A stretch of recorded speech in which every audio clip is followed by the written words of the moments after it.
Na Theodora utajiandaa na Leti Danora. Kwa bodi naona yuko na mtu pale. Naona wanajiandaa. Mmesha unmute? Yes. Kijana kaondoka kabla haja unmute. Nimesahau. Ni wapi? Sioni.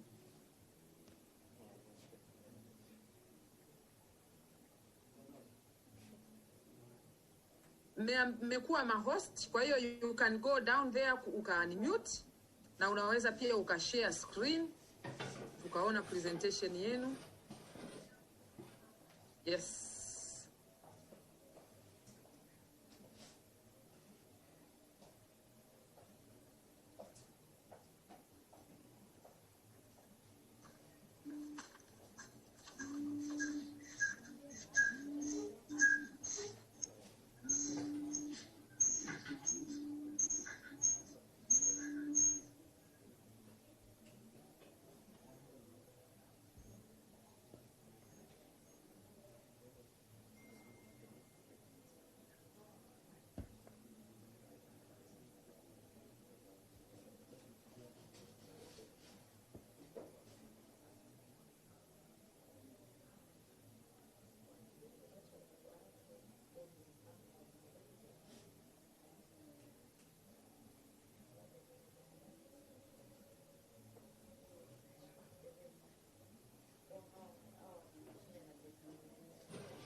Habari ya mchana mabibi na mabwana. Jina langu naitwa Emmanuel Mwangulumba kutoka Tanzania Cotton Board.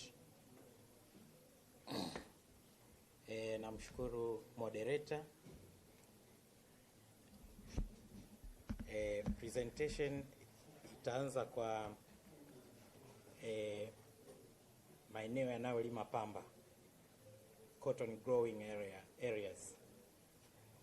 Yeah, in Tanzania we have 2 areas which grow cotton. One is the western cotton growing areas, which produce over 90%, over 99% of all Tanzania of cotton that is produced in Tanzania. And then we have the eastern cotton growing areas.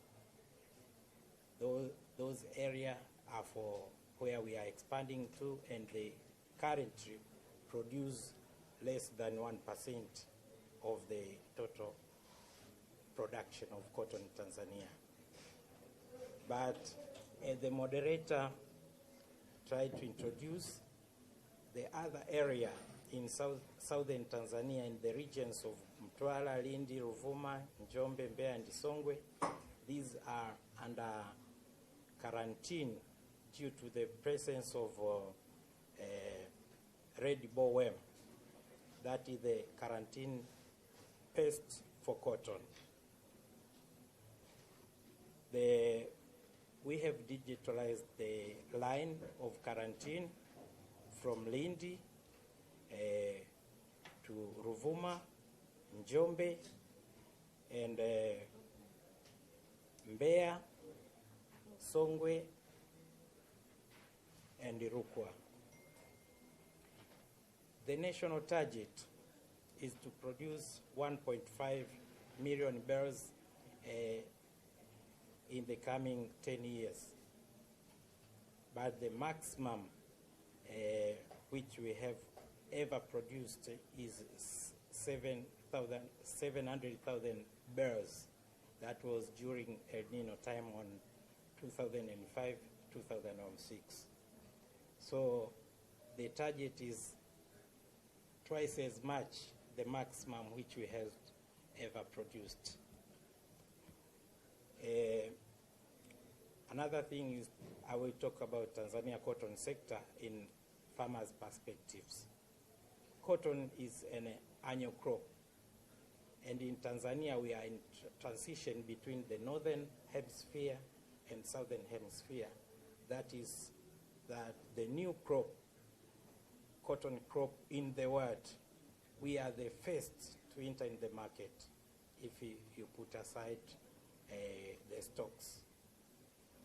We have about 500,000 smallholder farmers who produce less than 1 hectare. And our cotton is 100 rain-fed, so we have no irrigated cotton. No chemical fertilizers or industrial fertilizers. And also we spray very little, 3 to 4 sprays, compared to Brazil, who can go up to 50 times. In Tanzania, we have not adopted GMO cotton or BT cotton. And also there is no herbicides use. So mostly it is hand-hold cultivation by smallholder farmers. Our cotton is 100% hand-picked. So we have largely untapped in volume and quality. So our potential is very huge, but we have taken advantage of it very little. But we have some 40 buyers or geners. This is the highest number in Africa. If you have an example, for example, for Zimbabwe, they can be up to only 4 or 5. But in Tanzania, we have about 40 buyers or geners per season. In the current season, maybe we'll have some about 20. In Tanzania, we have a large gening capacity, both in Lola genes and soy genes. So it is about 50% Lola genes and 250 soy genes. Also, we have the largest cotton spinning industry in sub-Saharan Africa. We have about 7 mills which are operating as we are talking now. In a typical year, Tanzania is always in top 5 of Africa's largest producers. So really, we produce much cotton. Another thing is about export. About 70% of all Tanzania cotton lint produced by our small farmers is exported. And the main destination are in Asia, the Far East, China, India, Bangladesh, Vietnam, Thailand, Malaysia, Indonesia, and other Asian countries. Tanzania is a net exporter of lint because we are, as I said, we export 70% of all the cotton we are producing. Geners sell lint to merchants, FOB, Dar es Salaam, based on international market price. So mostly we are using New York futures on pegging, where we peg our price for cotton. So it means FOB DAR, for example, if you take New York futures, FOB DAR will be New York futures minus 6 USD cents. Currently, Tanzania is the largest organic cotton producer and exporter in Africa. It is only 4th behind China, India, and Turkey when at a global perspective. However, our organic cotton is the most authentic globally, as it is free from genetically engineered cotton or BT cotton. So there is no chance of contaminating our organic cotton with the BT cotton. The second point is that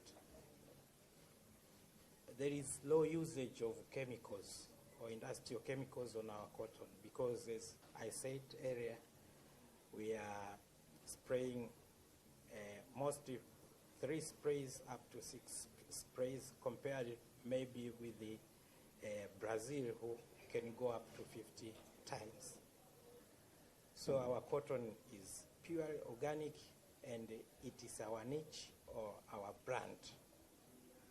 And when we see on destination, much of the our organic cotton goes to Europe, because now people want to go to nature. And in cotton, when you say nature, it means it is organic cotton. And to our farmers, when they produce organic cotton because of added operational costs, there is a prime in price, where maybe 20 shillings is added, depending on the season and the price that are prevailing at that time. So let us finish by future prospects, whereby the government, in collaboration with the stakeholders, are working on various initiatives aimed at increasing cotton output through improved yields and revamping the textile industry. By financing cotton inputs to be centrally purchased, because currently we have no factory for much of the inputs, like insecticide or pesticides. Also, stakeholders are working on improving research and extension services. Another thing is undertaking campaigns to revamp productivity and reopening of new areas for increased cotton production. Our productivity is low, so we are working to improve it, and also we are expanding the area of production to the eastern cotton growing areas through promotion and other sensitization in these new areas. Also, because productivity depends on the quality of seeds, we are contracting seed multiplication, processing and distribution of seed for planting to competent companies. Seed is very important, but other prospects is to increase efforts in initiative on value addition as per cotton to clothing strategy. With these remarks, I do thank everybody, and I would like to welcome my colleague from TDU and Mr. Sylvester Kaz from Tegamat to add, especially on textile, which I touched very little. So again, with this little remark, I thank everyone, and you are welcome for your contribution. Thank you very much.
Mr. Mwanguluma, presentation nzuri sana na umeiweka sema tu sehemu yako alafu sehemu zingine unawaachia wenyewe wahusika waongee. Hii presentation ilikuwa Kiingereza. Ningeomba tu niseme tu haraka vitu ambavyo amevisema hapa ambavyo nimevipata ni kwamba potential ya aliyekuwa na present anatokea bodi ya Pamba ambaye wanafanya kazi na wengine ambao wamewataja alipomaliza presentation kwamba waachie nafasi na wenyewe waongee, na yeye kaongea kidogo ili wadau wake pia waweze kuongea. Ni kwamba potential ya kulima pamba Tanzania ni kubwa sana. Mpaka sasa mikoa kama 11 hivi unaweza kulima pamba, lakini bahati mbaya kwa kile kitu nilichosema, mfano huku kwetu Southern Highlands, Mbeya, Songwe, hatuwezi kulima kwa sababu tumepata shida ya quarantine. Afu naomba mute mtu wa nani kaka Emmanuel pale, ili kama in case ata mute baada ya hii presentation yao kumalizika, kama kuna chochote akitakiwa kurespond. Kwa hiyo amesema kwamba bahati mbaya kama region 6 hivi haziwezi kulima pamba, ijapokuwa ni nzuri tu kwa kulima pamba, na kuna malengo kwamba miaka 10 ijayo kuanzia walioweka kuanzia 2000 mpaka 2026 2000 mpaka 2026 tuweze kuwa tunazalisha bales milioni 1.5 za pamba. Mpaka sasa zaidi sisi tunalima pamba kwa kutumia mvua, na pia hatutumii sana chemicals. Unakuta mara 3 mpaka mara 4 hivi ndio tuna spray, lakini tuna kama buyers na genus 40, na sisi ni tuko katika top 5 za Afrika, lakini cotton yetu bahati mbaya au pia ni bahati nzuri kwamba 70% tunai export, inaenda kule nje ikiwa haijawa fikia process ya mwisho kabisa ya nguo, inaenda zaidi kule ambako nguo zinatengenezwa, China, Bangladesh, nchi za Asia, na sisi ni net exporters wa hii pamba wa lint. Nadhani baada ya genus kuifanyia kazi pamba wanakuja wanatoa hizi lint. Lakini tuna advantage nyingi moja ambayo ni kubwa kwetu sisi, ni kwamba pamba yetu sisi ni organic. Sisi ni kama 4 kutoa organic pamba ambayo ni organic ya kilimo hai. Ni kwamba ni pamba ambayo imelimwa bila kuwekwa vile vitu wameviita GMO, genetic modified organisms. Ni kwamba mtu anabadilisha ile mbegu, anaiwekea sifa fulani mle ndani ili ule mmea uweze kuwa na characteristic au na sifa tofauti na zile ambazo inakuwa nazo. Kwa upande wetu sisi pamba yetu iko free kutoka kwenye hiyo GMO, na uzuri wake siku hizi mataifa pia ya Ulaya huku wanataka pamba ile ambayo kama ile ya kwetu ambayo iko pure cotton. Watu wana matatizo sana ya ngozi na wanadhani inaweza ikahusishwa na habari za kubadilisha karakta. Ni kama sasa tuamue sisi tuanze kubadilishana karakta, kutoke kwa Mwafrika uwe Mchina mchanganyiko wa Mchina mzungu na Mwafrika, hapo inaweza ikawa kidogo ngumu. Ndio hicho kitu kinachofanyika kwenye mimea sometimes ili kuongeza uzalishaji. Na pia sisi tunatumia kama nilivyosema kemikali chache sana. Unakuta tutaweka kemikali ikibidi mara 3, lakini wenzetu Brazil wanaweka mpaka mara 15 kwa msimu mmoja. Sasa you can imagine hiyo nguo unayovaa inakuwa imejaa chemicals nyingi sana. Kwa hiyo kwa sisi kama Tanzania tumeona hii kwetu ni a niche market. Japokuwa kutumia chemical chache sio kwamba kwa ajili ya umaskini, lakini tumeona potential ya kuwa na hiyo niche market kwa sababu the more you have organic product, the better price you are getting. Ndio dunia inavyokwenda sasa hizi.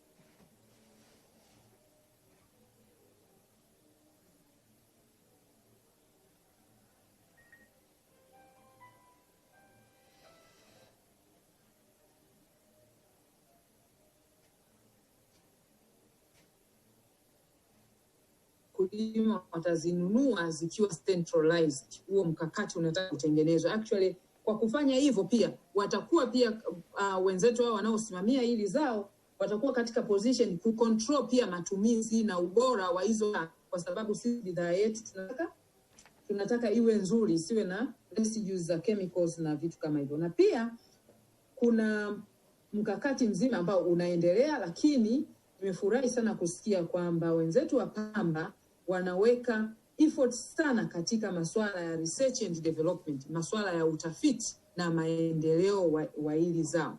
Ni muhimu sana hii sehemu.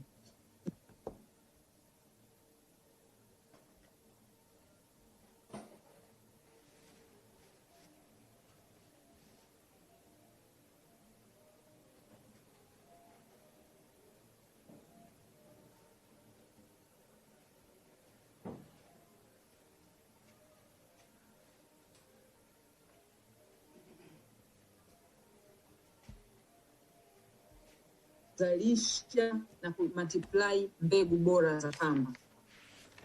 Alafu pia mkakati kwamba inabidi tuongeze value addition kwenye pamba. Wameita C2C, cotton to cloth strategy. Sasa kaka yangu pale, ningekuomba kitu kimoja, lakini hiyo utaweka tu kwenye chat, kama kuna uwezekano wa sisi kuweza kupata, kama una numbers, mfano productivity, mpaka saizi pamba yetu tunazalisha kiasi gani, duniani huko wanazalisha kiasi gani, je, tunategemea kuongeza kwa ule mkakati wetu hii productivity, tuongeze kiasi gani? Nadhani ukitupa namba kama hizo itakuwa vizuri. Okay, kwenye seed, je, tuna variety ngapi za pamba ambazo tunazilima kwa sasa? Je, tuna mpango wa kuziongeza ngapi?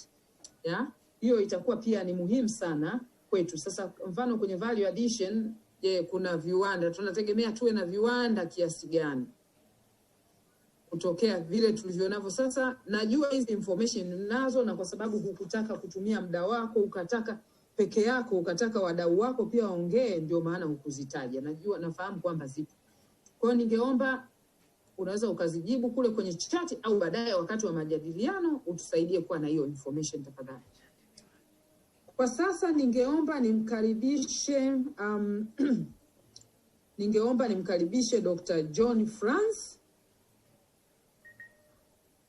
John France yeye atakuja atatupa presentation kuhusu machines and technology. Tunataka tuongeze uzalishaji. Tuna ile strategy ya C2C, cotton to cloth.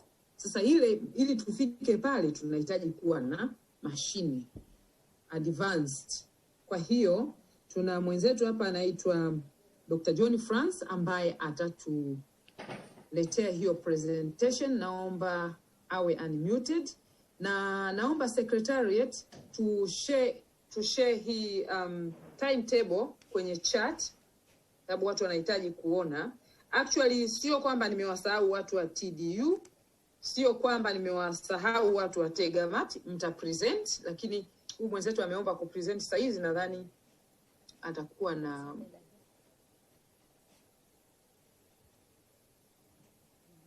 na commitment nyingine. Dada Nora? Yes, dear. Ana mwanuti Isabella. Okay. Kwa hiyo sorry. Huyu anatoka ndio huyu Dr. France. Ndio. Au ni Ndio yeye. Aha. Isabella Gallet. Naona pale. Hi. Amevaa na maski kabisa. Hello. Hi, everybody. Hi, how are you? Okay. Where are you presenting from? From France. From France. Okay. Thank you. So, You're welcome. yes, welcome. Thank you. I want just to introduce Magali. Hi, nice to meet you. Hello. Hello. And Gilles. Hello, nice to meet you. Thank you. I'm replying on behalf of others because they are muted, but we see you all. Okay, great. Thank you. So, if you want, it's a pleasure now to introduce our new generation of electrical motor. It's a solar motor. Okay. So, to have an idea of our product, we propose to show you how the solar motor is going on with a pump. Okay. Excuse me, Tancred, is it possible to make it their screen to be full screen so that people, I can see very well. I'm not sure if everybody can see. It's up to you to. It's up to you to do it. It's up to someone else. It myself, not that okay.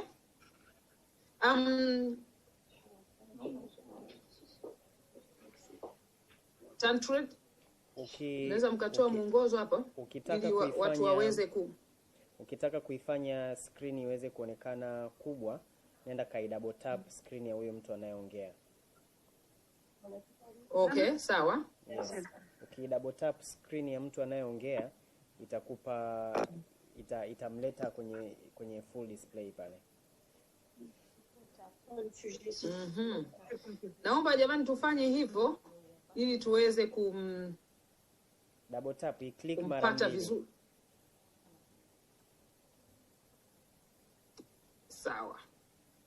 Although yes, inaongezeka kidogo, sijui ni kwangu tu lakini okay, basi utakachotakiwa kufanya, unachotakiwa kukifanya, kuna sehemu pale, kuna sehemu juu kabisa upande wa kulia, kuna sehemu imeandikwa gallery viewer au speaker view. Yes. So wewe bonyeza hiyo sehemu ya speaker view. Ukibonyeza sehemu ya speaker view, itakuja kwenye screen yule mtu anayeongea at that particular moment. Kama sasa hivi hapa kwa upande wangu nimefanikiwa. Yes. Sijui wenzangu wengine. Is it okay for you? No, not yet. For me, yes, it's okay. For me, it's okay. I hope others have managed.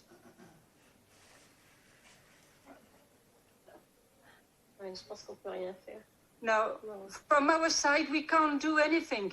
No, don't do anything. It is okay. I have managed to get full screen of you all three. So I asked our technical person to provide guidance so that everybody managed to get you all very well. Okay, thank you. I see some solar panels. Oh, yeah, you're right. Okay, so now I can see a lot of things, fire extinguishers and so on and so forth. So I hope everybody have managed to get full screen from the presenter. If not, then you can explain or you can mention in the chat and then. Okay. Kasim said, please continue. Can see. So at least one participant says he can see you very well. Okay, so we've managed. Yes, you go ahead, please. Okay. So we are based in France, and we are in contact with one partner based in Tanzania, and this is the reason why he invited us to show you our innovation in terms of a new technology, brand new technology of solar motor, and that's the Surya solar motor. This motor directly converts solar energy into mechanical energy without any electronic, without any conversion electronics between the motor and the solar panels, and it will allow you to drive directly some mechanical equipment such as pumping systems, ventilation system, mixing water system. So we supply a mechanical energy directly under the sun shining, but convert to mechanical energy driving some equipment. So we will just show you in a few minutes how it runs. We will do a demonstration for pumping, okay? So here we are inside because unfortunately in France today we have gray, le ciel, je sais plus dans le ciel, gray sky, sorry, so we cannot be outside. But according to the sun beginning to rise, pardon, let's go. Yes. Sorry. Sorry to interrupt you. Just to show you in detail. Oui. This is a solar motor.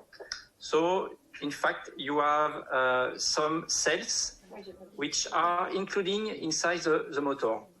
And as soon as you put this motor under the sun, it will turn directly. And for example, we put a fan just to show what we can do with this kind of motor. So I can show you with our artificial solar, so it's a light in order to simulate the sun. So if I put the motor under the sun, it will run. It will begin to run alone. Yes, itself. If I stop it and I put it under the sun, it will turn. So this one is a very small one, just to show the principle. And the main advantage of this motor is that it can run without any electronic device, without any battery, without any frictions. So we have a very long lifetime for this kind of motor. And in fact, the lifetime of this motor is one of the PV cells we put inside, which is at least 20 years without any maintenance. So now we can show you the bigger one. So it's a motor. This motor is able to provide a mechanical power of 130 watts. So that means the equivalent of the human motricity power, the human motricity force. For example, someone who is driving a hand pump. So this is a motor. So the diameter is about 70 centimeters. And we run the motor and with the sun, and the motor is connected to a centrifugal pump, which is able to pump and to have a flow of water.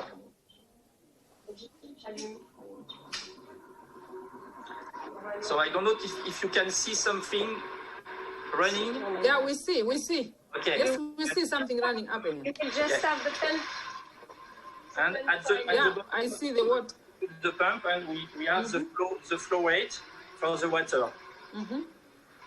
So for example, with the pump, we have about 20 to 40 liters per minute. So that means for a sunny day, it's about 20 cubic meter.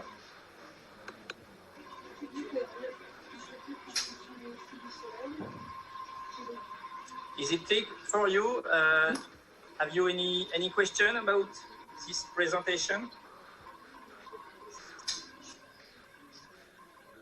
So, is anyone has a question regarding this presentation?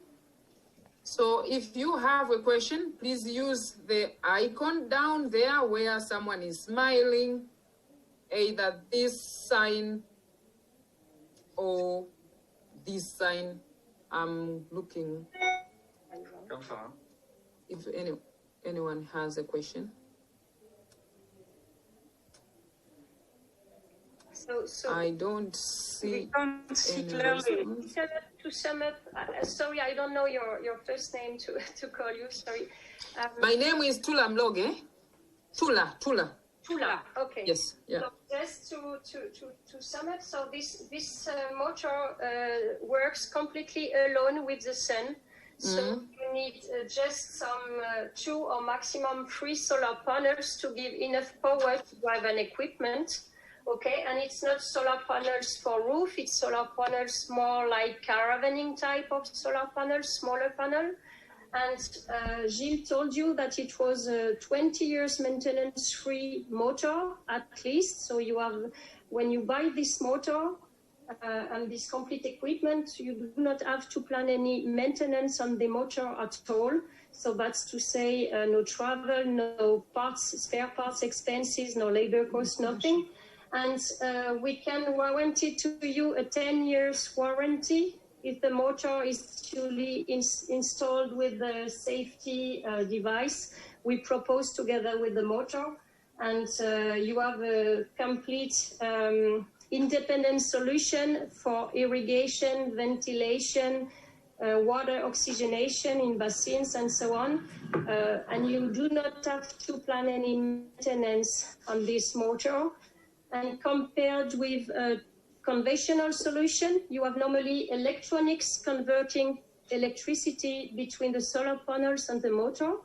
And here you do not have this electronics, which is quite sensible element, which break down more or less rapidly according to the weather, ambient temperature, dust, and so on. So we have no electronics at all. The motor is designed without any friction inside, so you have no friction parts, so you have nothing to change during the use. And this 10 years warranty can bring you a very economical, ecological, of course, but economical solution if you compare with diesel installation, where you have the diesel cost, the motor has to be changed more rapidly, and so on. So it's really to become, this new solution is really to be compared with the conventional already existing on solar solution. And you will see that on the global lifetime of the installation, this motor can be you have the return on investment 4 to 5 times quicker. Yeah. So just to show you a new solution of solar pumping or ventilation or other system with solar energy. Okay, thank you very much for your presentation. Just one point, please. Yeah.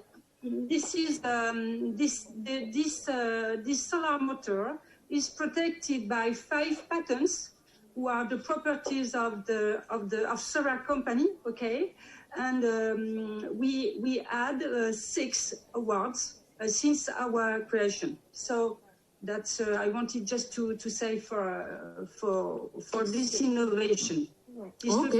Okay. And also, just one additional information. I told about hand-driven pump. So it's very simple to, for example, when you have a well in the desert or in a small village, and you have already the pump installed, so you can just remove the hand system and put the motor instead.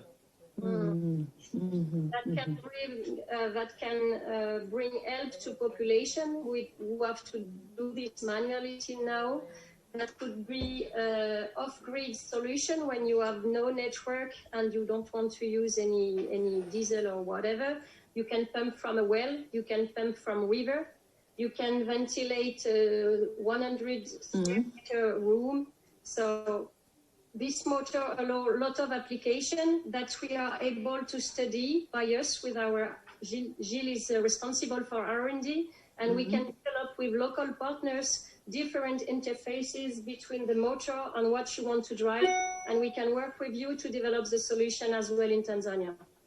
Aha, okay. So the solution is not yet in Tanzania. Do you have partners already you're working with? Yes, we in are. Tanzania. We are working right now to continue with him, and this is the first presentation project in your country in the coming months. Aha, okay. You are welcome. Okay. Sometimes there is no sun, but for us, we always have sun. Most of the time we have sun. So I hope that there is also a part whereby or are you using battery or something like that in case there is no sun that one can have energy somewhere?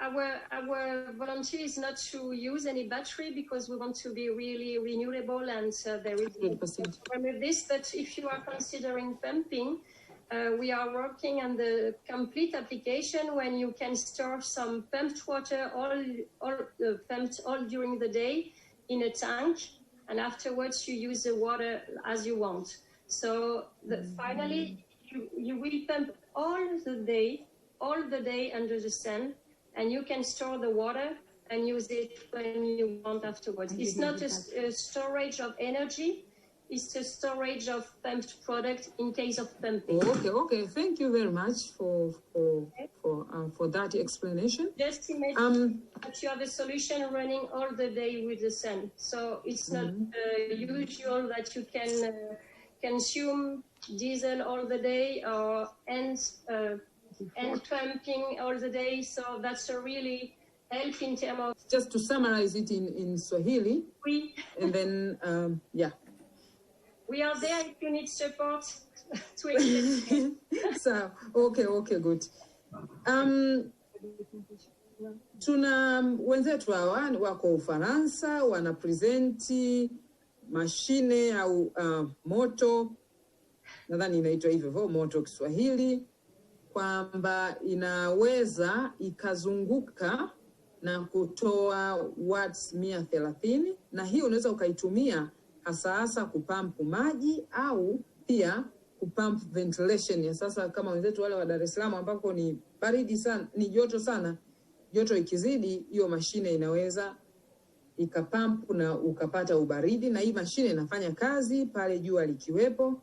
Kwa leo imebidi wafanyie ndani kwa sababu hali ya hewa nje sio nzuri sana, na ukiweza kupata hii mashine ina uwezo wa kupampu lita 20 mpaka 40 za maji kwa dakika moja, na inaweza kwa hiyo kwa siku ikapampu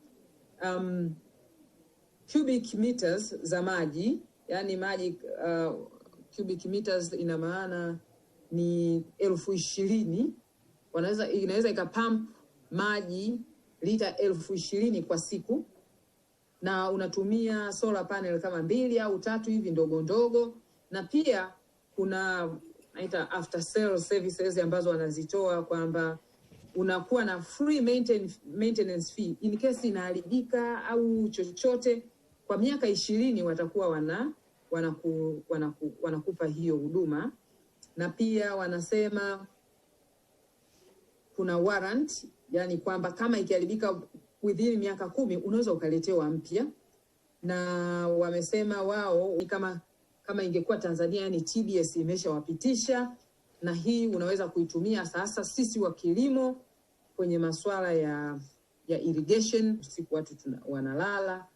Na wanasema kwamba mpaka sasa wameshapata tuzo 6 kwa ajili ya ugunduzi huu, na Tanzania tayari wanafanya kazi na Daniel Investment, ila wanasema kwamba sisi ndio wa kwanza kabisa ambao tumeweza kuona hii innovation kwenye, yani kwamba publicly, yani kuitoa kuonyesha kwa watu wengi Tanzania kwa wakati mmoja. Sisi ndio tumepata bahati hiyo. Kwa hiyo wanategemea miezi michache ijayo, nadhani baada ya masuala ya corona, waje Tanzania kuweza kuendelea promote au kuonyesha hii teknolojia. Kama una maswali yoyote, sioni mpaka sasa kama kuna maswali yoyote, unaweza kuyaweka kwenye chat and then tutayachukua na tutawapelekea waweze kujibu. So thank you very much. It was a very good presentation,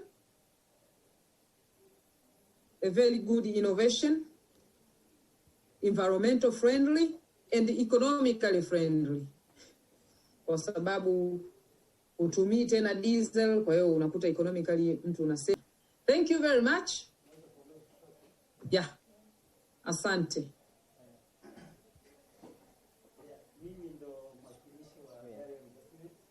Mesem, what are you saying?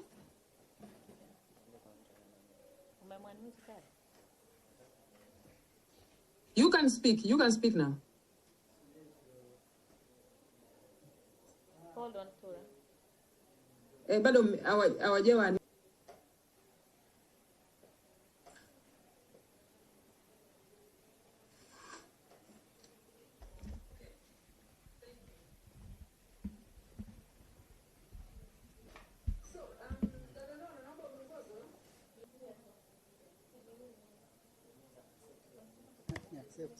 Okay. Hapa. Yeah, nimependelea kuongeza chochote kwa Kiswahili. Okay. Kwa majina naitwa hello? Kwa majina naitwa Jean d'Amour Karisa.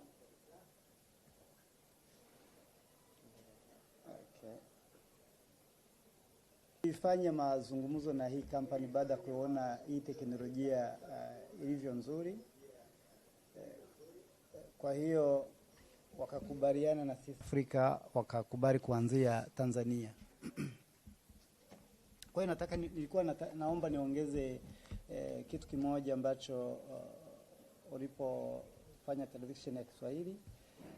Wanatoa guarantee, sio warrant, guarantee ya kuanzia miaka 10 mpaka 20. Alafu kwenye upande wa umwagiliaji wana system mbili ambazo zinamwagilia kuanzia mpira kutoka kwenye mashine mpaka kwenye mashamba Kwa hiyo wakulima wote ambao wanaweza kuhitaji teknolojia hii, nafikiri inaweza kuwa jibu la teknolojia ya umwagiliaji wa kilimo Tanzania. Alafu kwenye upande wa visima nilikuwa naomba nifafanue, ina uwezo hata kuweza kutoa kwa mara mbili. Ina maana ukiwa na pampo, ukiwa na njia mbili tofauti, inaweza kupandisha lita 80 kwa dakika hiyo moja.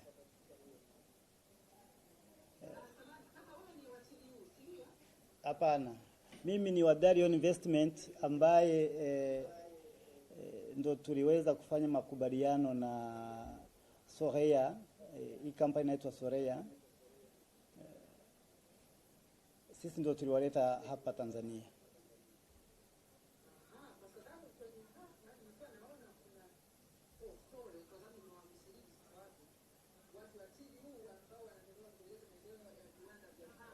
Ndio.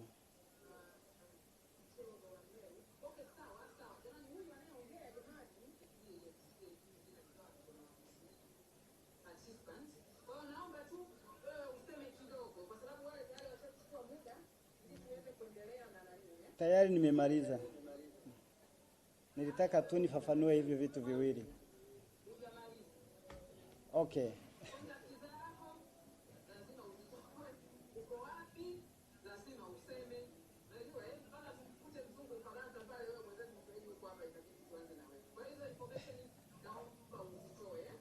Okay.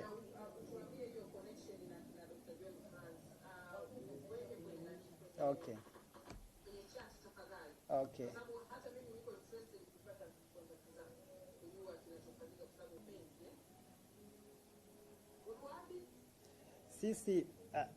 Sisi tuko Mikocheni B. Mikocheni. Karibu na kwa Warioba.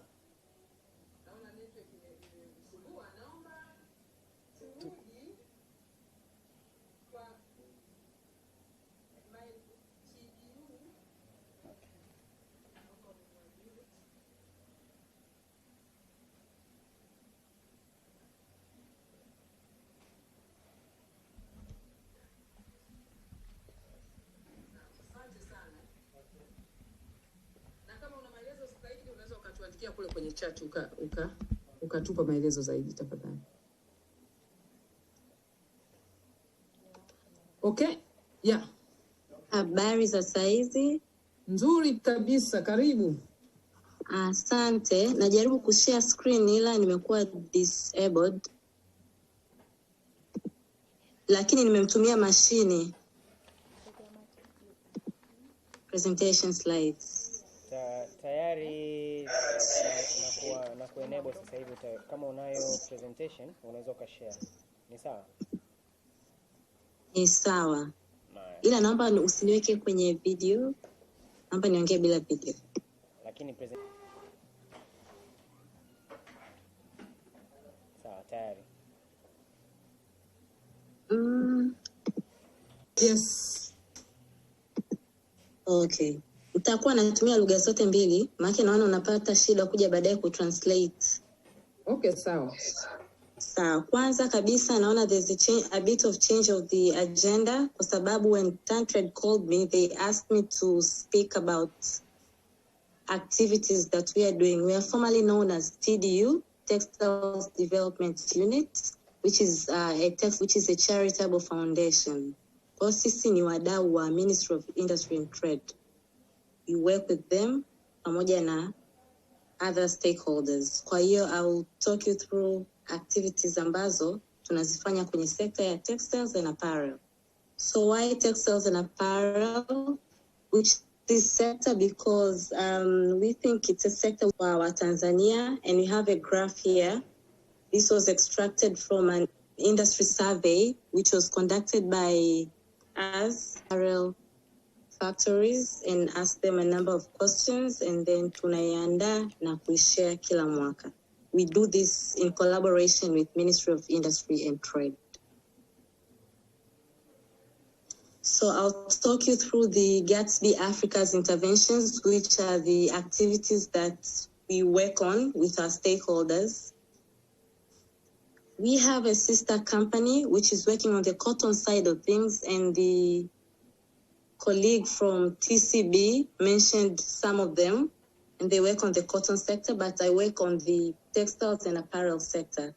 And this is an infographic which shows the activities that we have done and the milestones that we have achieved. I'll walk you through the ones that are concerned with textiles and apparel in the next slides. I hope everyone can see this. I have a breakdown of this in the coming slides.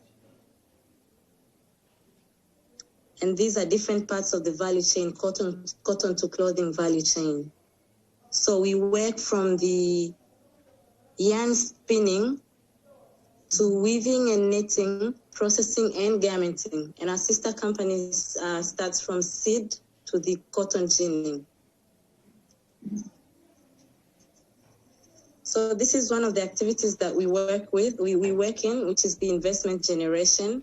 And here we have partners that we work with to try and communicate the investment opportunities that are in the textiles and apparel sector. So we work with EPZA here, TIC and Tantred. That's why you see us here presenting. So we have gone to a number of textiles and apparel trade fairs to market Tanzania as an investment destination for textiles and apparel. And we have a list of investors and buyers that have come to Tanzania, and they have met with various departments and institutions concerning their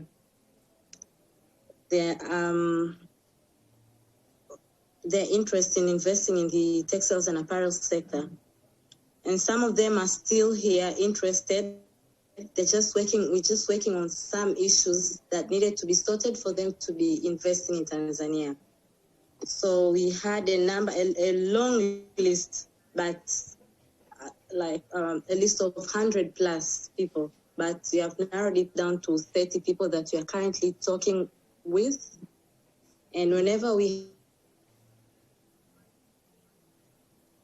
for them to invest in Tanzania, we go back to them and tell them, right now we have this, we had a challenge and a question from a number of them asking if we have serviced land for them to invest, because most of them would like to be in the garmenting sector, like what Tuku is doing.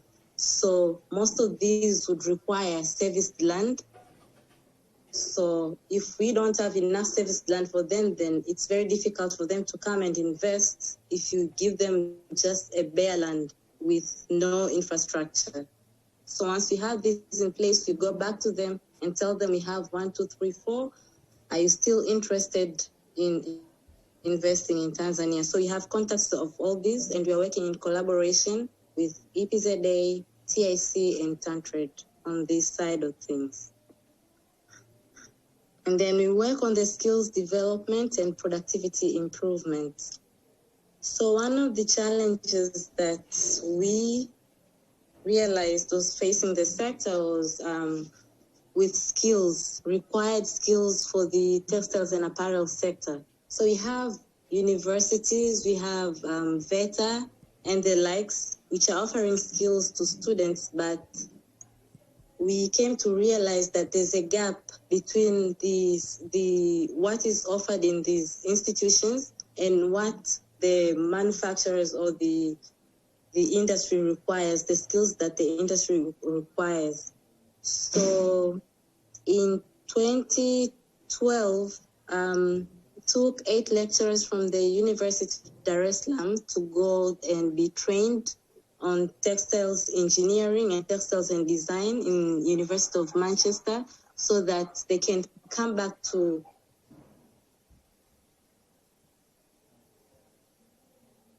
training students on this. Started 2 degree programs, textiles and engineering and textiles and design. And we have 79 graduates from UDSM in these programs to date. And the other one is the factory diagnostic, which we have trained 11 staffs from TIRDO and BIT, so that we can have these services in country. Because when these manufacturers want these services, they have to go and hire consultants from outside of Tanzania and get these services. So we thought if we have these services in country, then it will be easy for them to get them here and they'll be saving costs. So as part of a sustainability plan, this is an ongoing activity, and we are doing it in partnership with International Finance Corporation, IFC, which is the wing of the World Bank. So we are working on this. It's an ongoing work, and then we are hoping to have these services in country. And apart from that, we worked with VETA in the last 2 years, and we were able to bring trainers from Germany who trained the handloom makers in Tabora. So we had 120 people trained in Tabora in handlooms, the use of handlooms. And then we established handloom training at VETA Dar es Salaam. And then we also came up with a semi-automated handloom manufacturing and training, which we trained 30 SMEs. Some of them are here in Dar. And then we also had this handloom in Saba 2 years ago. It was showcased in Saba, and the trainers from VETA were there to explain about the handloom. So we have the technology here in Tanzania, and this handloom was made using Tanzanians' raw materials. So all the wood that was used was from Tanzania. It's only the technology that came from Germany, and then the trainers were trained out to make it, and they used local. So they sourced locally for the raw materials. And then there are training visits to India, where one trainer and a carpenter was sent to India and learn about the India's handloom machines and the whole sector. And 3 staffs from VETA were also trained, and 8 fashion designers were trained on the use of handlooms. And all these were under VETA. We work with VETA on this one. And right now, we are working with Set Skills for Employment Tanzania to review the VETA curriculum, and then we'll have our inputs in there because VETA is reviewing its curriculum this year. So we want to work with them and see how we can incorporate some of the feedback that we have from the industry to VETA and what can be included in the new curriculum. And also we are working with GIZ, which is a Germany wing, to do a VET scan on public and private VET to see the type of services that they offer and see how we can bridge the gap between the skills that they offer and what is required by the sector. And we also work on the serviced land, and this is to address the challenge of lack of serviced land, as I mentioned earlier. So we have visited various areas, from the cotton growing areas to the areas which are close to the port, so that we can have a list, a land bank with various areas for investors, so we can advise investors, if you want to invest in Tanzania in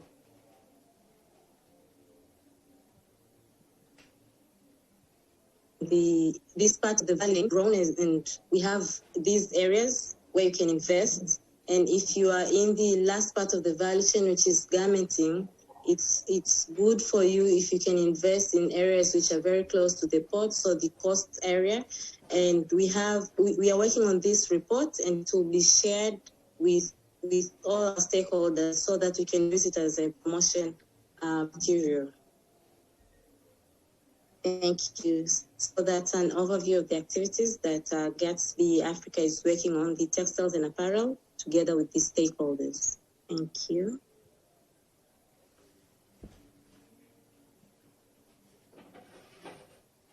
Thank you for the presentation. You wish to make a summary in Swahili or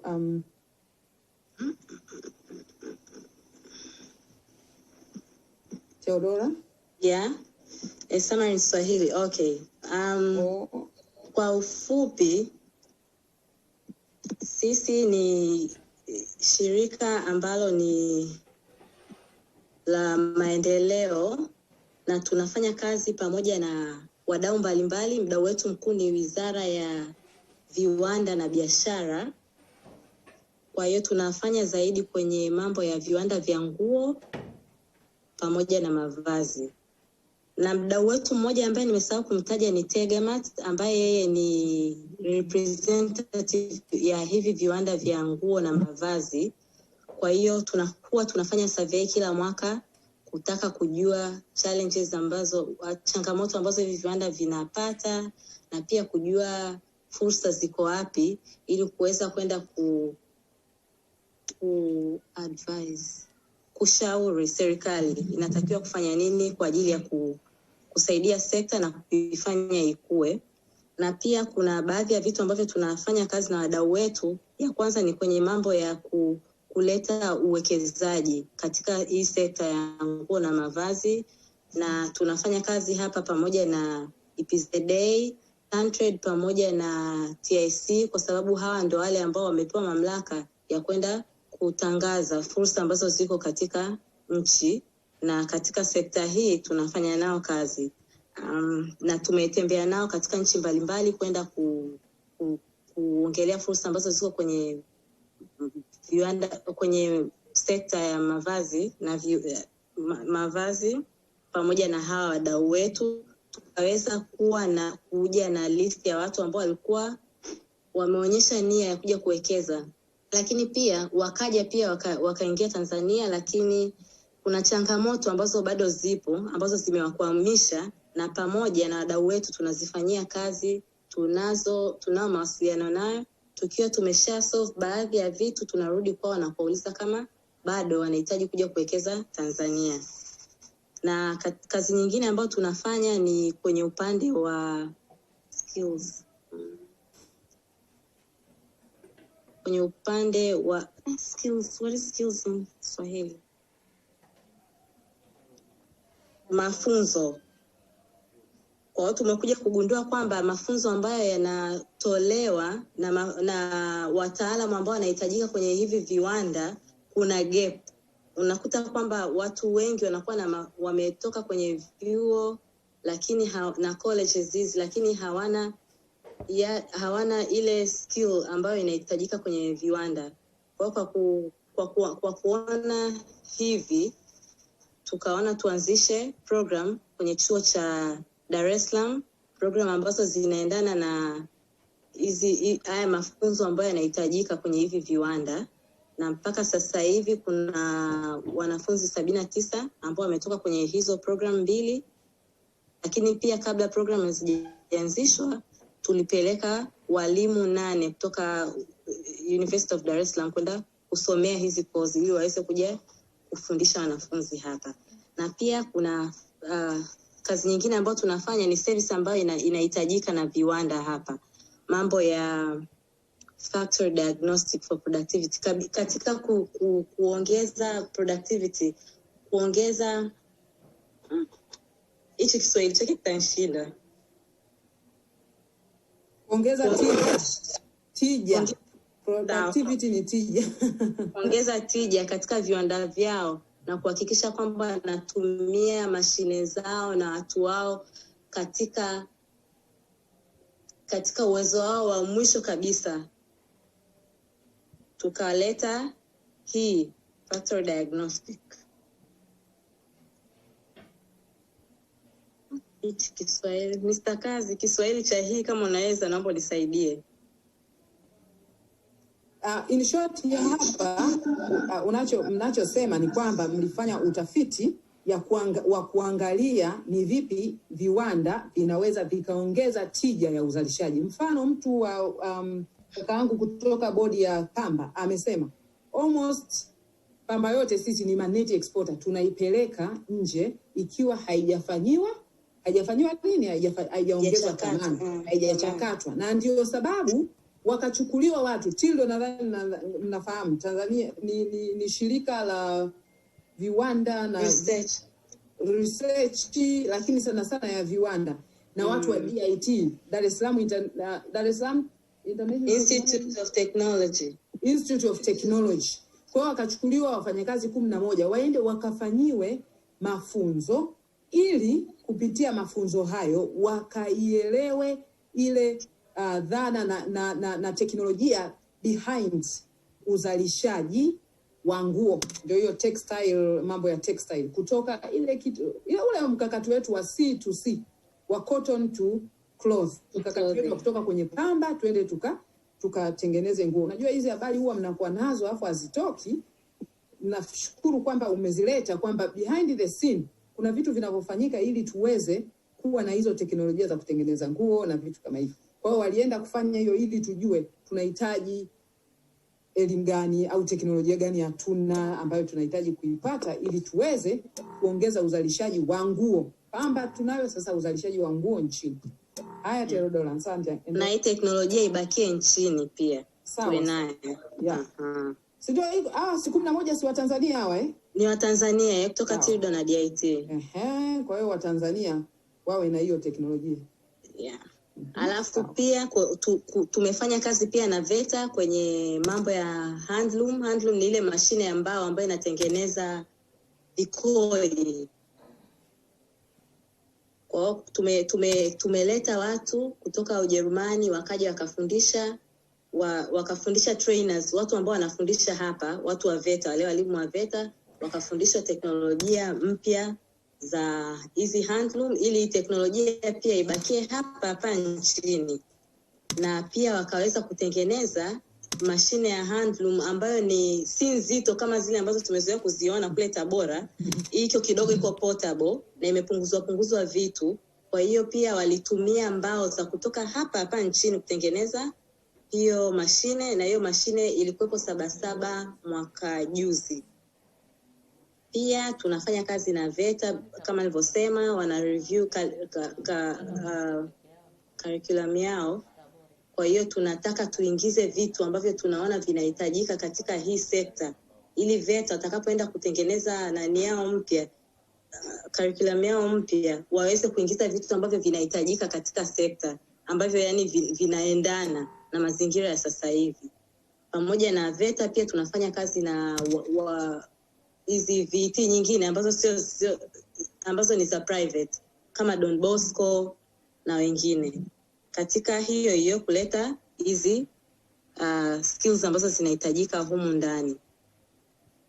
Theodore, niongeze hapo. Actually tunachojaribu kutuambia hapa ni kwamba hii sekta imeonekana inaweza ikatoa ajira nyingi sana kwa vijana, kwa sababu hata huko duniani huko vijana ndio wanakaa. Kwa hiyo ndio maana unakuta wako busy wanafanya kazi mfano na watu kama kina VETA, tunafahamu watu walioko VETA, Don Bosco au ambao ni sekta binafsi au sio moja kwa moja wako associated na serikali, ili kuweza kuendelea kutrain vijana zaidi waweze kuingia kwenye hii sekta. Nitaka tu nijazilizia hapo kwa nature ya watu ambao mnakuwa mnafanya nao kazi. Sawa, nashukuru. Na kwa kumalizia kwenye slide ya mwisho, hii ni kuhusu mazingira ya sehemu ambazo watu wanaweza viwanda vinaweza kuwekwa. Kwa mfano tukiongelea pale Benjamin Mkapa pale ni eneo ambalo lina viwanda vingi. Ni eneo ambalo wawekezaji walikuja wakakuta kuna miundombinu, wamekuta kuna barabara, kuna maji, kuna umeme, wengine wamekuta pia kuna majengo tayari yapo. Kwa hiyo hivi ni vitu ambavyo wawekezaji kwenye hii sekta wanavihitaji sana. Kuna wale ambao wako mwisho kabisa wanatengeneza nguo. Watu kama wale unakuta wanakuwa wanatengeneza nguo kwa ajili ya kupeleka kwenye masoko ya nje. Kwa mfano tumongelea tu ambaye alishatajwa hapa pia. Kwa hiyo mtu kama yeye atahitaji akute vitu kama hivyo vipo tayari kwenye nchi vimewekwa. Yeye akija anaweka mashine zake kwenye hiyo sehemu, kwenye jengo, au mnamtengenezea jengo katika jinsi ambayo anaitaka yeye, kwenye design ambayo itamfaa yeye kwenye operations zake na aina ya nguo ambazo anatengeneza. Halafu akimaliza anakuwa anapeleka nguo zake. Sasa unakuta jengo kama lile tunalo labda moja tu au yako limited au yaliyoko yote yamejaa. Kwa hiyo inakuwa ni changamoto kumleta mtu hapa, na anakuwa anajaribu sana kukompea na Ethiopia ambako miundombinu kama hiyo ipo. Ukija hapo ukimonyesha bush unampeleka labda Mkuranga, anakuta tu ni bush. Aanze kwenda kuangalia kama land imekuwa compensated. Yaani angalia status ya land yote nzima, ukaribu wake na sehemu kama hiyo. Kwa hiyo sisi kujaribu kutatua hii issue, tumetembelea maeneo mbalimbali, kuanzia yale yanayolima pamba kwa ajili ya watu ambao wanataka kuja kutengeneza nyuzi, kuchakata nyuzi na kutengeneza vitambaa, na kwa ajili ya kuja kuwashauri kwamba hii ndio sehemu ambayo unatakiwa kuwa kama unataka kufanya kazi kwenye sehemu hii ya mnyororo wa thamani. Lakini kama unataka kutengeneza tu nguo kwa ajili ya kuexport, unatakiwa uwe karibu na labda port ya Dar es Salaam. Kwa hiyo uwe labda kwenye maeneo ya pwani, ili usafirishaji wako uwe ni mwepesi kupeleka vitu vyako nje. Okay, asante sana Theodore kwa kutupatia hiyo presentation ambayo ni presentation nzuri sana. Actually imetuonyesha huko nyuma ya pazia ni nini serikali inafanya kupitia Wizara ya Viwanda na Biashara. Amewataja TanTrade, wao wenyewe wako kwenye viwanda na biashara, na pia ni vipi serikali huko institutions za serikali zinafanya kazi pamoja, kama hiyo Special Economic Zone ameitaja hapa, kuna TIC, ili kuweka mazingira ya kuweza watu wengine au wale investors wanapokuja waweze kuinvest. Theodora, tafadhali weka details zako kwenye chat kule, watu wanataka Sawa. Na kwa kumalizia kabisa, naomba tu nielezee structure ya industry jinsi ilivyo kutokana na survey tuliyofanya 2018. Theodora, nakuomba kitu kimoja. Sawa, baadaye tutakuwa na discussion. Utaeleza hiyo, okay? Tumruhusu presenter anayefuata. Kwa hiyo wakati ule wa discussion weka mawazo yako vizuri, kama kwamba utaweza kuyapresent in 2 minutes utakapopata nafasi, and then uweze kuyapresent, au pia unaweza ukaandika kwenye chat. Okay, sawa. Kwenye chat, and then yeah. So naomba ni wakaribishe Tegamat. Unaweza uka cancel screen view Asante. Asante sana kwa presentation yako nzuri sana na umenisaidia na kazi pia. Umenisaidia na kutranslate. That was very good. Asante. Yes. Kwa hiyo naomba TEGAMAT ambao mmetajwa sana. Bodi imewataja, naona dadangu Theodore amewataja. Mpo?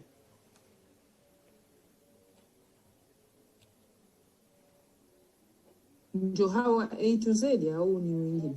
Yes. Dada Nora? Yes. Ndio hao ndio yeah. Naomba unmute then.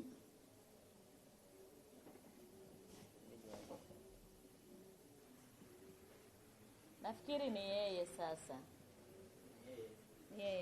Ngomba presentation yenu kwa sababu hapa ninapoona hakuna tumekaa wenyewe wasai undani. Kwa hiyo ifanye tu Swahili.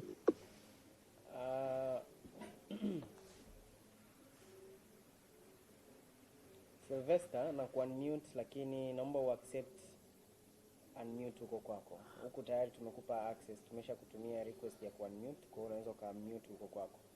Unmute simple, unaweza itakuja. Yes, tayari anaona. Karibu.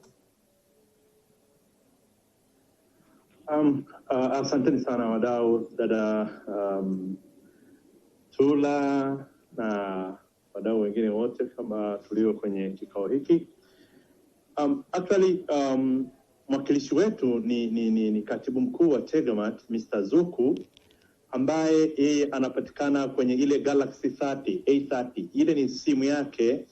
Kwa hiyo naomba unmute Mr. Zuku ambaye ni executive secretary wa TEGAMAT kwenye Galaxy A30. Okay, tayari tumempa access, ni yeye tu mwenyewe kuendelea.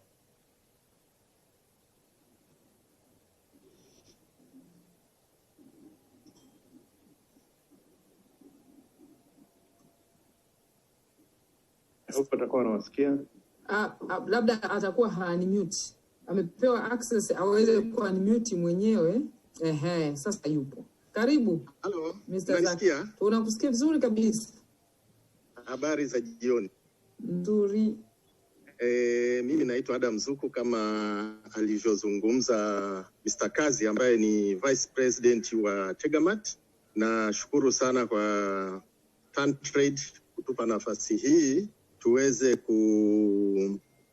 kutoa maelezo kuhusu TEGAMAT katika mjadala huu. Mimi nianze tu kwa ufupi kwa kusema kwamba wenzangu wote waliotangulia kutoka bodi ya Pamba, kutoka TBU wameongea vizuri na mimi nitakwenda kukamilisha yale ambayo hawakuyaweka. Swala la viwanda vya nguo nchi hii ni swala ambalo linaanza pamoja na ulimaji wa pamba. Historia ya kulima pamba naona hatukuipewa vizuri kwa sababu ya muda na mimi sitaenda huko, lakini niseme tumekuwa na uchakataji wa pamba tangu miaka ya 30. Na pamba ikishalimwa lazima itolewe mbegu, isafishwe, hiyo inaitwa ginning, na ikitoka hapo ndio inakwenda kwenye viwanda vya nguo. Inaanzia kwenye spinning ambayo ni usokotaji wa pamba kuwa nyuzi, alafu ikitoka kwenye nyuzi inakwenda kwenye tunaita kuna handloom, lakini kuna loom za mashini, inatengenezwa inakuwa kitambaa, ikitoka hapo inapitishwa na mwisho kinakuwa kitambaa ambacho kinaweza kutumika kushona nguo. Na hapa Tanzania historia ya viwanda vya nguo imeanza na mambo ya kanga na vitenge. Najua kanga na vitenge ni jadi ya Watanzania. Na enzi za nyuma bidhaa hii ilikuwa inatoka India. Kwa hiyo ilikuwa inakuja na meli. Dada Tula, sijui kama unafahamu, ukivaa kanga kitu kinaitwa mji. Kuna katikati au picha, huo ndio unaitwa mji. Na baada ya kuingiza hizi nguo kwa muda mrefu, baadhi ya wafanyabiashara hapa wakaona hakuna haja ya kuingiza nguo toka nje bali zitengenezwe hapa. Kwa hiyo mwaka 58 vilianzishwa viwanda viwili hapa, kimoja vyote vilikuwa cha ng'ombe huko. Kimoja kilikuwa kinatengeza nguo, kingine kinatengeza mablanketi. Hiki cha mablanketi kimehamia Mkuranga, lakini hiki cha nguo ndio hicho kilikuwa kinaitwa Sunguratex. Najua wengi mmevaa nguo za Sunguratex au Tanganyika Dyeing and Weaving Mills. Baada ya hapo kwenye miaka ya 60 tulipopata uhuru, serikali ikaamua kujenga viwanda, na mpaka mwaka 92 tulikuwa Tanzania tuna viwanda 33 vya nguo, 15 vilikuwa mali ya umma na 18 vilikuwa vya watu binafsi. Na hii yote inatokana na kwamba Tanzania ni nchi ya nguo kutokana na pamba tunayolima.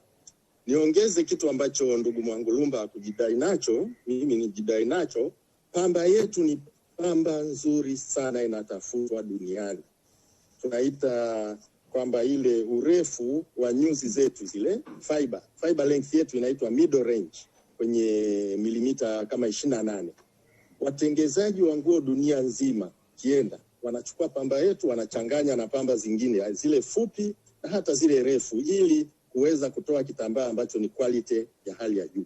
Kwa hiyo wale wanaotaka kuwekeza Tanzania kutoa yani nzuri wajue hicho ni kitu cha msingi, na ndio maana unaona tunajitahidi kuongeza uzalishaji wa pamba kutoka hizo beli 700,000 mpaka kwenda beli 1.5 milioni. Na mpaka mwaka 90 kabla ya matatizo ya viwanda kutokana na uhaba wa umeme, viwanda vya nguo ndio vilikuwa wanaolipa kodi zaidi serikalini kutoka kwenye manufacturing sector. Naomba hiyo nayo itambuliwe.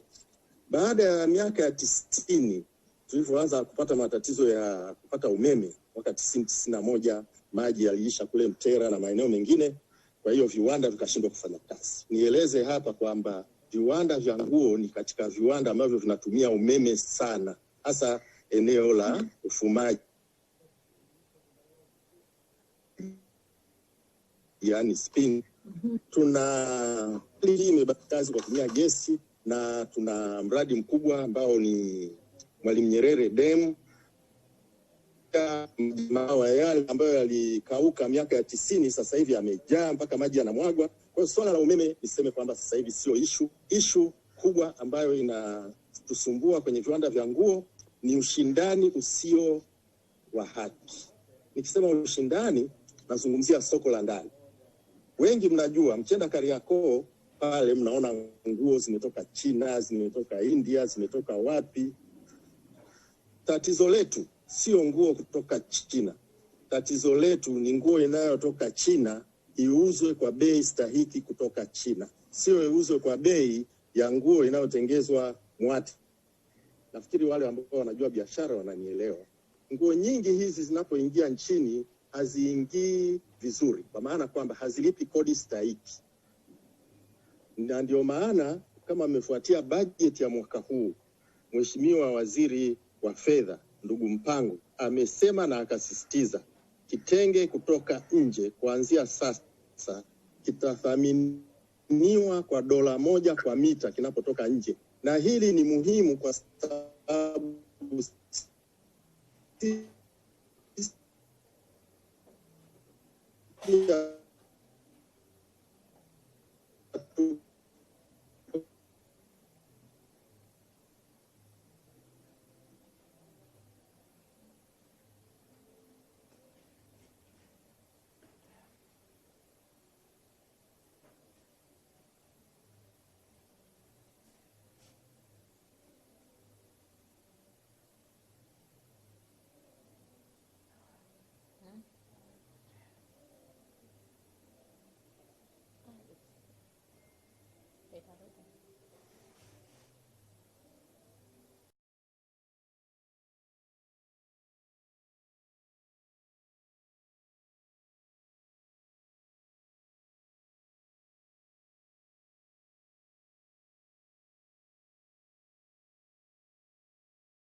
lakini pia tuna nguo ambazo tunatengeza kwa kutumia synthetics. Kwa mfano A to Z, Sunflag wanatengeza sportswear, wanatengeza vitu vingi, haya machandarua yenye dawa. Sasa kwenye taratibu zetu tulikuwa bado hatujaweka focus kwenye uzalishaji huo. Lakini niseme kitu ambacho ningesema kwanza. Watanzania wanapenda kuvaa nguo. Katika Afrika kusini mwa Sahara, Watanzania kwenye ile wanaita textile demand per capita ya Tanzania iko juu sana. Watanzania wanapenda sana kuvaa nguo. Sasa tunapokuwa hatuwezi kuzalisha ndani, lazima tununue nje. Na tunaponunua nje, bila shaka mnafahamu kwamba tunatumia pesa za kigeni. Na niendelee kusema kwamba tatizo hili litakwisha kama Watanzania mtaanza kuona umuhimu wa kutumia bidhaa zetu wenyewe. Ukitengeza kitenge Urafiki au Mwatex au 21st Century Morogoro, kitenge kimoja unakuwa umeajiri vijana 3 4 kupata ajira. Leo hii tuna vijana chungu mzima hawana ajira. Kwa hiyo tununue vitu vyetu, tuajiri vijana wetu, tujenge uchumi wa nchi yetu. Na pamba yetu iongezeke thamani. Ndio hivyo vitu tunavyosisitizwa. Kwa hiyo ningependa pia kumzia sera za viwanda. Tangu mwaka 96 tulikuwa na sera ya viwanda. Tulikuwa hatuna sera hizo kabla ambazo zinasimamiwa na Wizara ya Viwanda na Biashara. Mwaka 96 ilipita sera ya viwanda. Tangu hapo mwaka 2001, 2002 tukaja na sera ya viwanda vidogo vidogo. Tukaja pia na sera ya biashara. Hivi vitu vyote vimetengezwa kama sera ili kuweza kuinua uchumi wa kuongeza thamani ya bidhaa tunazotengeza wenyewe upande mmoja, na upande wa pili bidhaa tunazotengeza ziwe ndio biashara. Ndio maana kuna Board of External Trade hapo ambayo kazi yake ni kuhakikisha kwamba tunapata masoko ya nje na tunauza bidhaa zetu. Nimesema hayo kwa ufupi. Sasa nije tuna viwanda gani hapa Tanzania na hali ya viwanda ikoje? Mwanzoni nimesema tulifikia viwanda 33. Katika tatizo la miundombinu la kiumeme, viwanda vilishuka mpaka vikabaki 18. Na hivi sasa vinafanya kazi 8, sio kwa sababu ya umeme. Vinafanya kazi 8 kwa sababu ya ushindani nilioeleza mwanzo ambao sio haki, ambao tunategemea na tumejipanga kuanzia tarehe 1 mwezi huu kuanza kuongeza uzalishaji wa bidhaa za nguo za Tanzania, hasa zinazotokana na pamba. Kwa hiyo viwanda vya 21st Century wanafanya sasa hivi shift 3 kuhakikisha kwamba kanga na vitenge wanavyohitaji wa Tanzania na quality inayotakiwa viko mtaani. NIDA ambao wako hapa ni Mandela Road, na wenyewe wanafanya hivyo. Kuna kiwanda kingine Mandela Road wanaita Open Sanit, wao wanashughulika. Alafu kuna Mwatex Mwanza nao wanafanya kazi hiyo. Kuna Sunflag ya Arusha nao wanafanya kazi hiyo. Tunachowashauri TanTrade, wadau wetu wote, tushirikiane kupromote viwanda vya ndani. Viwanda vyetu vilikuwa ni kama mgonjwa alikuwa ICU. Sasa ameamka, anaanza kufanya kazi, atakimbia sana, lakini kwa muda tumvumilie anaposimama kupumua, lakini tunawahakikishia Watanzania quality ya vitenge itarudi pale pale ilipokuwa kabla ya mwaka 90, kwa sababu sisi ndio tunaojua vitenge, sisi ndio tunaojua kanga za Kitanzania. Hata maneno ya Kiswahili utashangaa yanatoka China badala ya kutoka Tanzania. Ukisoma vizuri yale maneno utaona kuwa yana kasoro fulani. Kwa hiyo tukuze Kiswahili kupitia kanga zetu kwa kuweka maneno yaliyo sahihi na pia quality iwe sasa. Wadai wetu ni TDU wamezungumza hapo, Wizara ya Viwanda na Biashara, na nyinyi wenyewe TanTrade, nyinyi ni wadau wetu wakubwa, na pia watu wa TBS, Tanzania Bureau of Standards, na FCC, Fair Competition FCC, ili Sisi tunasema Mtanzania anayetaka kuvaa nguo ya China avae, lakini ikija hapo sokoni anaweza kupata fursa ya kuilinganisha na ya Tanzania, lakini ya nje lazima iuzwe bei ya juu. Haiwezi kuuzwa bei sawa sawa na nguo iliyotengenezwa hapa, kutokana na kwamba kwanza inatoka mbali. Pili, kisheria inatakiwa ilipishwe kodi ya juu kuliko ya hapa ndani. Sasa itakuwaje nguo ya nje iwe bei rahisi wakati nguo za ndani zinakuwa bei karibu na hiyo? Haiwezekani. Huo ni ulaghai, na kosa kubwa linalofanywa hapo ni kwamba serikali inapoteza mapato mengi sana, na wakati huo huo viwanda vyetu vinakuwa havifanyi kazi. Tukumbuke sera ya serikali sasa ni kufanya Tanzania iwe nchi ya viwanda, na ndio maana nchi inajitahidi, serikali imejitahidi kuongeza kitu muhimu ambacho ni umeme. Nina hakika tutafika wakati umeme wetu utakuwa bei ya chini hata kuliko ule wa Ethiopia, na ukichukulia kwamba Tanzania ni nchi ya amani na tulivu, basi nafikiri watu watahama Ethiopia watakuja hapa. Nafikiri mnafahamu kule Ethiopia hapa tulii, ingawaje hivyo vitu vingine, factors zingine ziko sawa, lakini unapokosa factor ya amani na utulivu, hiyo sio kitu kizuri kwa kuwavutia wawekezaji. Kuhusu wawekezaji, ndugu zangu wa TBO wamezungumza vizuri, wanatafuta wawekezaji wa nje na kadhalika. Sisi tunasema wawekezaji waje, tusibague wawekezaji wa nje wala wa ndani, na in fact to encourage zaidi wawekezaji wa ndani, na mtu yoyote anaweza kuwa mwekezaji. Tunazo sera za kifedha, kwa mfano tuna Dar es Salaam Stock Exchange. Tukibadilisha sera hapa, viwanda vingi vikalazimika kuingia Dar es Salaam Stock Exchange, hata wewe Tula unanunua share unakuwa unaoni kiwanda. Kwa hiyo inawawezesha Watanzania kwa wawekezaji. Wako wale ambao wanawekeza, ambao mpaka sasa wanawekeza, na tunawashukuru sana kwa sababu hawakukata tamaa. Kipindi tumepita kigumu, wape heshima zao kama watu ambao ni wazalendo, wanapenda nchi yao na wanasaidia kuikuza. Sasa pamba nyingi ambayo ndugu yangu Mwangalamba amesema atazalisha, tutaitumiaje? Hili ndio swala.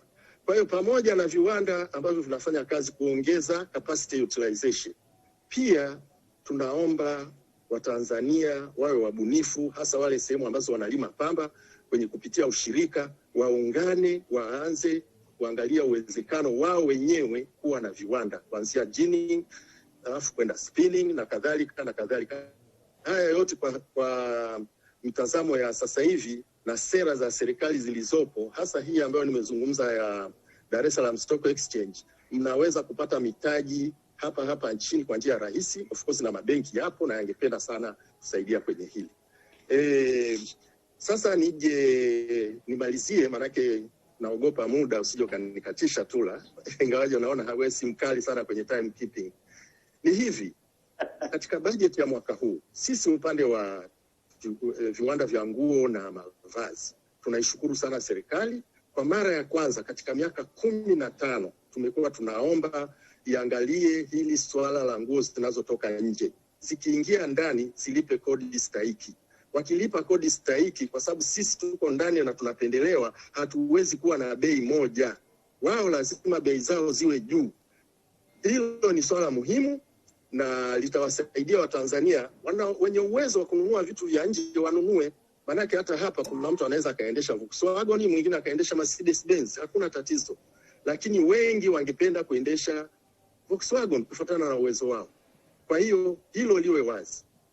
Kwa hiyo tunaishukuru sana serikali. Tunachoomba ni kwamba watuvumilie, tunajitahidi. Tunafahamu vita ambayo viwanda vya nguo vitapigwa ni kubwa, kwa sababu bahati mbaya sana ndugu zetu wafanyabiashara ni watu ambao hawana uvumilivu, wanapenda faida za haraka. Sasa niwakumbushe historia ya viwanda vya nguo Tanzania. Niliposema mwanzo, tulianza tunaingiza kanga na kitenge kutoka India, lakini baadhi ya wazalendo wafanyabiashara walioko Tanzania wakajenga viwanda. Hawa ndugu zangu ambao wanapenda kuingiza nguo kutoka China na nchi zingine, naomba nao waingie kwenye uzalishaji kwenye viwanda, ili nchi yetu iweze kutumia pamba yote tulionayo, badala ya kuiuza nje tuweze kuuza ndani. La mwisho ni kwamba sisi tuko kwenye mchakato, tuko Afrika Mashariki, EAC na SADC. Na hivi karibuni nchi za Kiafrika zinajaribu kupanua wigo wa biashara. Tufanye biashara wenyewe kwa wenyewe. Kwa hiyo kuna kitu kinaitwa African Continent Free Trade Area. Tutakuwa tunafanya biashara kuanzia Cape Town mpaka Cairo, mpaka huko West Africa, kote tunafanya biashara wenyewe. Key hapa ni watu kubadilisha zile taratibu, regulations, na kuboresha miundombinu ya usafiri, reli, barabara na vitu kama hivyo. Kwa hiyo ningependa kumalizia kwa kusema kwamba Watanzania tujivunie bidhaa za kwetu. Kama ni hazijafikia quality mnayoitaka, sema nataka quality gani. Sisi tuko tayari kutengeza. Kumbuka, kwa mfano wa China leo wanatengeza quality ambazo mnapenda. Lakini wa China hawakuwa wanatengeza hizo nguo mpaka walipokuja kiwanda cha Urafiki, wakachukua design zetu zote na utaalamu wakauhamishia China. Hakuna tofauti yote. Na kiwanda cha Urafiki kimeachwa kiko hoi, kimekufa. Watanzania amkeni. Kipindi hiki ni cha Watanzania, tuamke, tujivunie vile tunavyozalisha sisi wenyewe. Dada Tulia, nafikiri kama kutakuwa na maswali nitajibu. Kwa ufupi nimegusia Tanzania, sekta ya nguo, tunatoka wapi na tunakwenda wapi. Asante sana. Okay, asante sana Mzee Zuku kwa presentation yako nzuri na naweza nikasema ya kizalendo. Kuna umetuchallenge kama Watanzania na pia umeonyesha ambapo inabidi tutathmini na tuangalie ni vipi tutafanya sawa. So actually tuna bado dakika chache za kuweza kumaliza hii session. Sio kwamba nimewaachia tu watu, lakini ni kwamba muda kama upo, why not? Yeah? Why not ili tuweze kuwa na majadiliano mazuri. Kwa hiyo tunaelekea ni kuzuri. Naomba sasa kama kuna mtu yoyote ana swali aweze kwenda kwenye icon nilikuwa nimeonyesha, au kama anataka kusema chochote. Kuna mtu alitaka kuongea, nadhani ilikuwa Theodore. Kwa hiyo tutatoa sasa hivi kama dakika 10 kwa sababu mkutano inabidi saa 10 na dakika 10, anza saa 8:10. Tulianza saa 8:20. Kwa hiyo saa 10 na dakika 20 tutaumaliza ili tuweze kutendea haki wadau wa Pamba kwa na mkutano wa masaa 2 kama wengine. Kwa hiyo kama kuna yoyote ana chochote cha kusema, Theodora.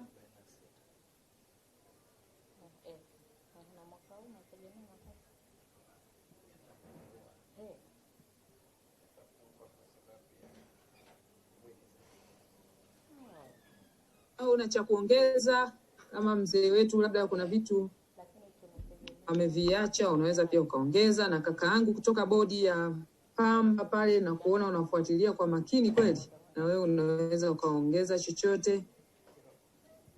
Actually hizi information zote ni muhimu ili wenzetu wa Tantrade waje na report ambayo imeshiba, tuweze kuadvise serikali kama alivyo advise Mzee Zuku hapa. Na muona Mr. Kazi anataka kuongeza na yuko unmuted. It is good. Theodora, kama una cha kuongeza naomba ujiandae. Akishamaliza kakaangu Kazi hapa utaingia wewe uongee. Asante sana moderator Tula. Jina lako linafanana na lile la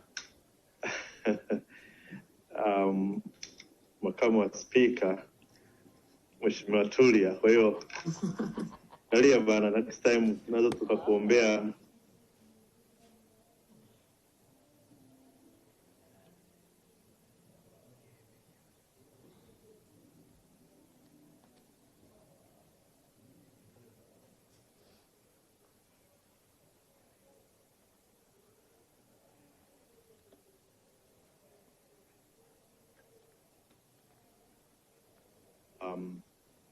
Katika hii sekta ndogo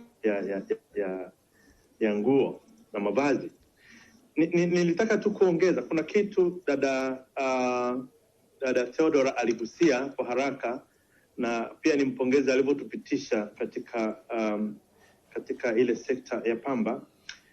Kusema ukweli, kuna wadau au wawekezaji wengi sana sasa hivi wanategemea wana mwelekeo wa kuja Afrika, sio Afrika tu, lakini Afrika Mashariki na specifically Tanzania, na wengi ambao wengine wameshakutana na sisi kama A to Z, na wanalenga sasa kuhamisha soko la kununua bidhaa au materials zao au nguo zao kutoka Southeast Asia kule au Asia kwa ujumla, wanajaribu kuiangalia sasa Afrika.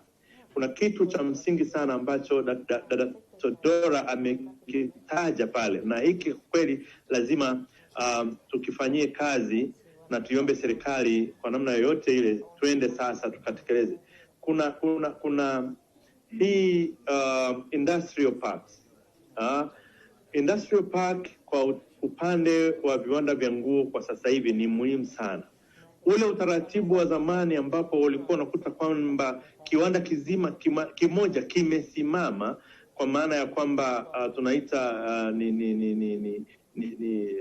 vertical integration, yani kwamba kinaanzia kutoka spinning kama alivyoeleza Mr. Zuku mpaka nguo zenyewe.